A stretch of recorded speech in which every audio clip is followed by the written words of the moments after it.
¿Qué tal? ¿Cómo están amigas, amigos de la Octava Digital? Hemos estado platicando con ustedes de todo lo que tiene que ver con Chihuahua, la Operación Zafiro, el caso de César Duarte, Maru Campos, lo que fue la gestión precisamente de Javier Corral. Y la última noticia que nos llega es que desde el gobierno de Maru Campos se llevan a cabo acciones literal para enjuiciar a Javier Corral. Javier Corral, que ustedes lo saben perfectamente, decidió no seguir solapando lo que había pasado en el gobierno precisamente de César Duarte. Voy a platicar precisamente con Javier Corral al respecto. Javier, te saludo con mucho gusto. ¿Cómo estás? Muy bien, Jesús. Para mí es un privilegio platicar contigo y, por supuesto, con todos los seguidores de la Octava. Gracias. Oye, yo la primera pregunta que te hago es la siguiente. ¿Cuál es la lectura que tienes respecto a esta decisión que toman en Chihuahua para buscar enjuiciarte por este tema particularmente? Un asunto que a la lejanía uno pensaría, pues no tiene ni pies ni cabeza, pero ahora sí que yendo con el protagonista, ¿cuál es tu lectura al respecto?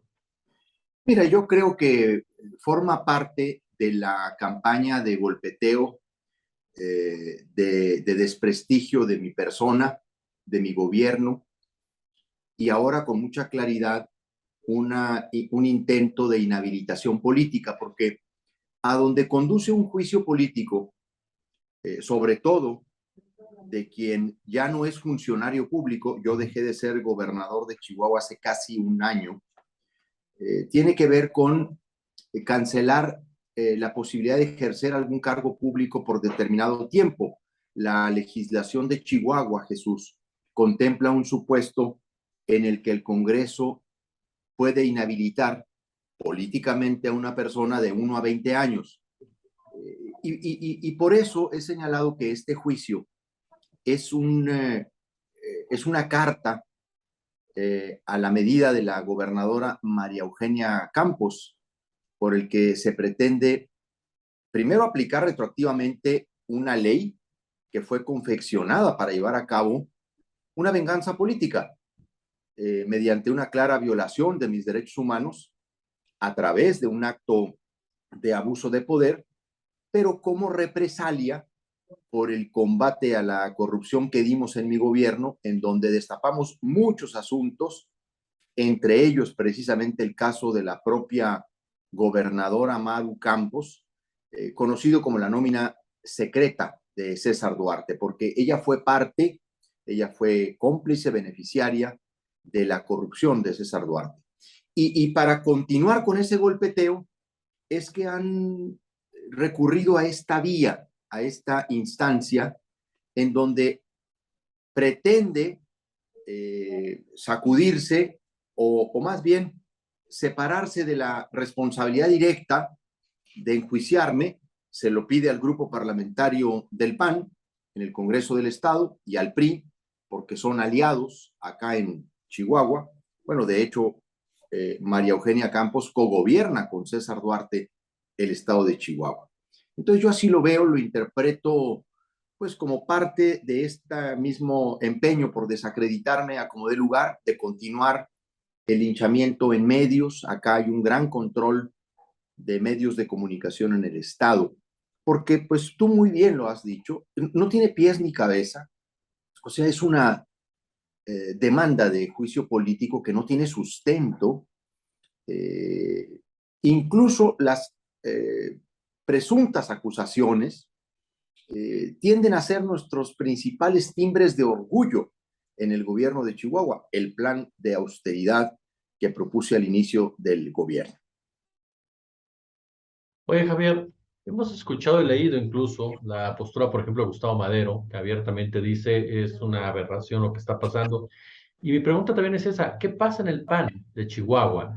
A final de cuentas, Maru Campos y tú son panistas, Gustavo Madero es panista, hay otro grupo panista. ¿Qué está pasando en el PAN de Chihuahua para que se presente una situación de esta naturaleza? Pues que ha accedido al poder estatal el grupo político más corrupto dentro del PAN, el que está vinculado no solamente al duartismo, por eso a este grupo político se le conoce como el Maru Duartismo. Es parte también de un problema y de un deterioro nacional en el PAN, que es esta coexistencia abierta,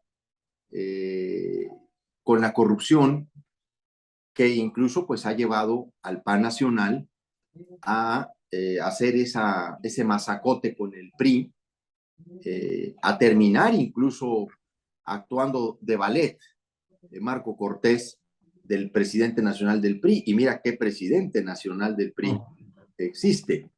Entonces es el reflejo de un deterioro del partido y por supuesto en ese deterioro del ascenso de un grupo que fue muy coaligado con César Duarte durante su administración, un grupo al que César Duarte corrompió y al que lo tiene agarrado, porque todo esto que estamos viendo, lo que en el fondo también señala es que María Eugenia Campos no puede con las presiones de César Duarte. Por eso le ha tenido que conferir espacios muy relevantes en su gobierno. No se diga en el Poder Judicial. Le regresaron a Duarte la presidencia del Poder Judicial con una de sus ahijadas políticas, la magistrada Miriam Hernández Acosta, que actuó como testigo de descargo en el juicio de extradición en Miami. Entonces, hay aquí pues un enfrentamiento, porque eso es lo que existe, entre quienes no quisimos jamás convalidar ese amaciato con la corrupción y los que abiertamente la postulan, la defienden y actúan en consecuencia. Tienes un tiempo para responder, mi querido Javier. ¿Cuál será la respuesta que des a esta acusación, a este señalamiento? Bueno, mira, en primer lugar, nosotros vamos a hacer valer los argumentos que obran en favor de nuestro gobierno precisamente en esta materia, en el tema de la austeridad, porque hay 4 o 5 acusaciones de omisión de cumplimiento del acuerdo de austeridad, de que no vendimos las propiedades que habíamos enlistado en ese acuerdo para venderlas, que no vendimos la flota aérea, porque yo empecé el gobierno buscando deshacerme del mayor número de aviones y de helicópteros y de vehículos. Hicimos una reducción muy considerable del gasto de medios de comunicación. Bueno, la medida quizá más importante, la más dolorosa y, por cierto, políticamente, la que más nos costó, fue la reducción del 86% de los recursos a medios de comunicación. Duarte dejó muy mal acostumbrados a los medios en este estado. Por supuesto que utilizó los recursos públicos para silenciar o para promover su imagen personal o para atacar a sus adversarios políticos. Entonces, vamos a hacer de estas acusaciones la oportunidad de dar a conocer lo que realmente hicimos, porque el acuerdo de austeridad por el que me acusan de omisión, de que no lo cumplí en todas sus vertientes, lo emitimos nosotros ante la situación que recibimos. La manera en que nosotros recibimos el Estado fue de una bancarrota. Y, por cierto, contrasta nuestro acuerdo con la administración actual. Ya no digamos la de Duarte, con la administración actual, que lejos de mantener la disciplina en el gasto, ha incrementado impuestos y ha implementado medidas como el replaqueo obligatorio en el estado de Chihuahua. ¿Para qué? Pues para aumentarle los recursos a los medios, para financiar los viajes de la gobernadora, porque María Eugenia Campos se mantiene saliendo fuera del estado, se acaba de echar 10 días en Londres, en la feria aeroespacial. Obviamente los medios acá, pues eso lo ocultan, no lo enfatizan, como cuando nosotros estábamos, bueno, era casi, no podíamos salir un día porque prácticamente era un delito. Mira, En el 2017, Jesús, yo recuerdo, allá a principios del 2017, la Secretaría de Hacienda y Crédito Público solicitó al gobierno de Chihuahua exponer el plan de austeridad que habíamos generado en una reunión nacional de secretarios estatales de finanzas, en donde estaba el secretario de Hacienda. Te estoy hablando del 2017, todavía no estaba el presidente Andrés Manuel López Obrador, ¿eh? Te estoy hablando de Peña Nieto y te estoy hablando de el entonces secretario de Hacienda, que era todavía José Antonio Meade. Esta denuncia que se presentó contra nosotros no aporta ni una sola prueba de que nosotros hayamos afectado los intereses públicos por haber dejado de vender o un terreno o la casa de gobierno, que también la pusimos a la venta, o las aeronaves, que es en donde han hecho énfasis, porque en todo lo demás nosotros tuvimos un éxito rotundo. A ver, para octubre de ese mismo año ya habíamos documentado ahorros por más de 1,700 millones de pesos como resultado de las medidas que te menciono en el acuerdo. Simplemente se dejó de dar 1,000 millones de pesos anuales a los medios de comunicación en este estado. Y también pudimos vender más de 400 vehículos, donamos casi otros 100 a los gobiernos municipales. Entonces, vamos a explicitar todas las medidas de austeridad que hicimos, porque va a ser la gran oportunidad también de generar un contraste, ya no digamos con el gobierno de César Duarte, que fue de despilfarros, de derroches, sino con el mismo gobierno de María Eugenia Campos, que ha vuelto a muchas de esas andadas anteriores.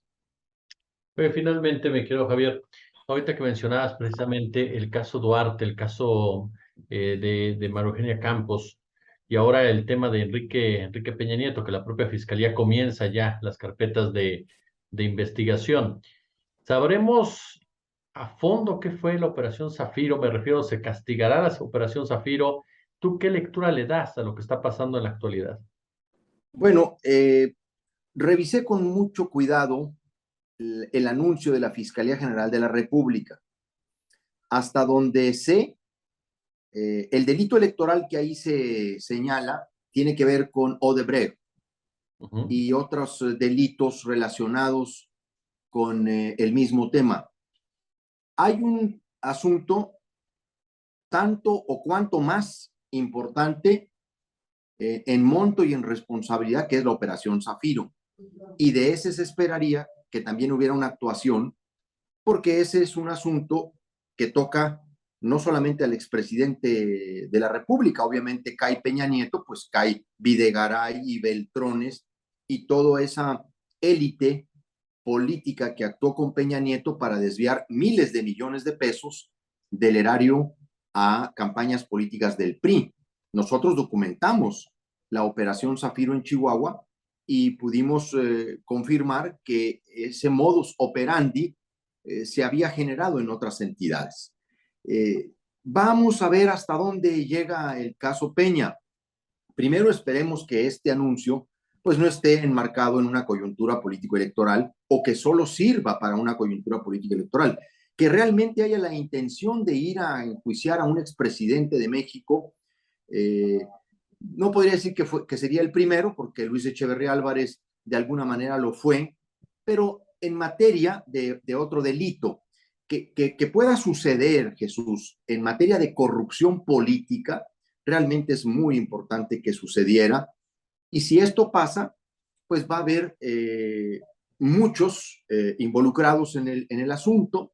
Por supuesto, Duarte es una pieza clave de esos temas y pues por eso mismo también se protegen unos con otros, ¿verdad? Porque al final del día son las mismas investigaciones. Cuando uno ve la manera en que María Eugenia Campos trata a César Duarte en la prisión y cómo le permite salir al hospital cada que él quiere y operar en medios y recibir gente, pues evidentemente ahí lo que hay pues es una complicidad, porque ella está atada a esos compromisos y tiene que atenderlo pues con facilidades, con apapachos. Jamás ha mencionado a César Duarte por su nombre. Sin embargo, a mí me tiene 11 meses señalándome, insultándome y cada rato amenazando de que van a actuar ahora en esto y que van a actuar ahora en aquello. Porque es parte de lo mismo. Incluso por eso han tenido que ir y recurrir a un propio, vamos a decir, empleado del Congreso. No es propiamente un empleado, pero tiene un contrato de pago de honorarios, que es Gerardo Cortinas Murra, el que presentó esta demanda de juicio político, Jesús, no sé si lo sepas, Sí, sí, sí. trabaja en el Congreso del Estado. Así es. O sea, le pagan mensualmente por servicios independientes de apoyo. ¿Y quién es este personaje? El que presentó el juicio político, que es un actual asesor, entre comillas, del Congreso del Estado. Otro que estaba en la nómina directamente de César Duarte. Duarte le pagó a este abogado los últimos 4 años de su gobierno más de 1.170.000 pesos en los últimos 4 años, porque también tenía un contrato simulado de pago de honorarios. Entonces, están imbrincados unos con otros y al final de cuentas, como dicen, todo conecta y Wow. una cosa lleva a la otra. Mi querido Javier, de verdad, mi querido Javier Corral, es un placer platicar contigo y estamos pendientes aquí en la octava, por supuesto, de cómo se va desarrollando toda esta historia. Yo por lo pronto te agradezco muchísimo tus minutos. Yo soy el agradecido, Jesús, por el espacio y la oportunidad de que se escuche nuestro punto de vista, pues como te podrás imaginar, en Chihuahua, pues hay todo un cerco informativo Claro. en torno de mi punto de vista. Pues sí, me critican, me atacan, pero no me dan oportunidad de responder. Qué bueno que la octava sigue con esa atención y esa mirada sobre Chihuahua. Es muy importante que lo sigan haciendo. Muchas gracias, Jesús.